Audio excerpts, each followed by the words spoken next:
বাংলাদেশে সবচাইতে প্রতিষ্ঠিত সবচাইতে বড় বেদাতের মধ্যে থেকে এটা একটা।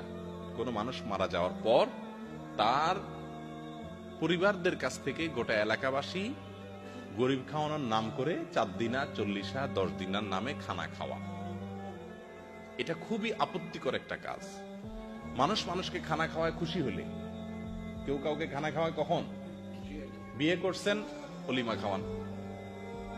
ছেলে হয়েছে, আকিকা খাওয়ান। কোরবানি করছেন, গোশত খাওয়ান। ছেলে পরীক্ষায় ভালো রেজাল্ট করছে, মিষ্টি খাওয়ান। এগুলো হলো সিস্টেম, অর্থাৎ খুশির ছোটে মানুষ মানুষকে খাওয়ায়। আমার বাপ মারা গেছে, আপনারা গোটা এলাকাবাসী এসে বলতেছেন গরু জবাই করে খাওয়া। কেন? আমি খুশি যে আমার বাপ মারা গেছে, এই জন্য গরু জবাই করে। পাইছেন কোথেকে এগুলো?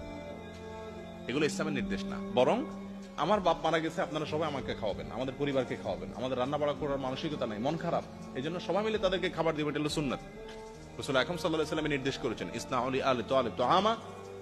তিনি বলেছেন, আলি তাআবকে তোমরা খাদ্য পাঠাও, কারণ তাদের আত্মীয় মারা গেছে, তাদেরকে খাওয়াবে। আর আমাদের দেশে মানুষ খাওয়ায়, প্রথম প্রথম সবাই একটু একটু পাঠায়, কিছুদিন খাওয়ায়, এরপরে শুধু আসলে একসাথে একদিনে উঠায় নেয়।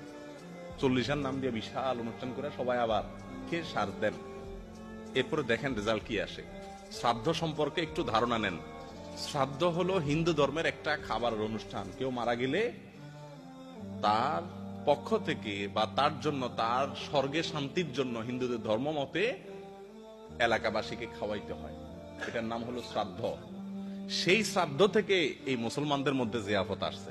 এটা কোরআন হাদিস থেকে আসে না, এটা আসছে হিন্দুদের কাছ থেকে। এখন মুশকিল হলো, যদি কেউ না খাওয়ায়, এলাকার সবাই বলবে যে কি ছেলে রেখা গেল, একটু কাউকে হাত ধোয়াইলো না। বলে কি বলে না? এটা কোনো কথা? আল্লাহ আপনার হাত দিছে, আপনি নিজে ধুইবেন, মাশাআল্লাহ, আপনার আরেকজন হাত ধোয়াবে কেন? এটা কেমন কথা?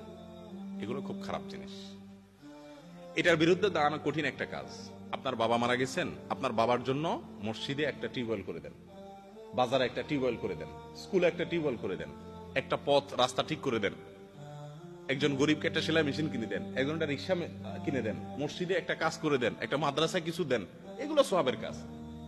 কিন্তু আপনি ওই হিন্দুদের খাওয়ানি দেখে দেখে আপনি করবেন? আপনি তো মুসলমান, আপনার জন্য কোরআন হাদিসে বিশেষ নির্দেশনা আছে। এই জন্য মানুষ মারা যাওয়ার পরে খাবার অনুষ্ঠান করা, বিশেষ করে দিন ঠিক করে 4 দিনা 3 দিনা 10 দিনা 40 দিনা, এগুলা হিন্দুদের শ্রাদ্ধ থেকে আসছে, এগুলা বিদআত।